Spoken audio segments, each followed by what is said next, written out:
If you don't have a big estate, you may or may not need a will. But if you do have certain preferences about what goes to who you want to be handling the estate, or if you want to create some sort of creditor protection for a child or a family member that is on state assistance and the inheritance might get them kicked off, then you definitely want a will, and you don't want to be using the estate's default will for yours.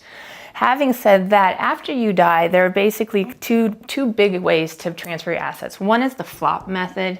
You can do that with a joint account, a life estate, designated beneficiaries, joints with right of survivorship, transfer on death, TODs, PODs, like a payable on death.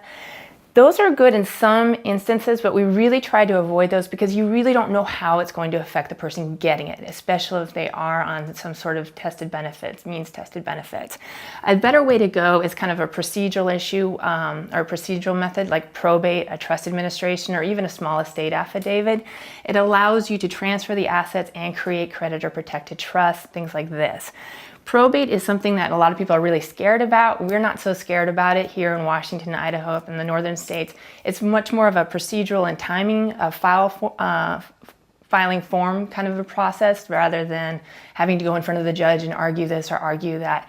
Basically, if you have real property, it doesn't matter if it's this big or this big, or a certain amount of money, you will go through probate, whether you have a will or not, if it's not flopping to somebody. But like I said, a lot of times the flop method, not having a will because you have a small estate, can affect somebody detrimentally when you didn't intend to do that.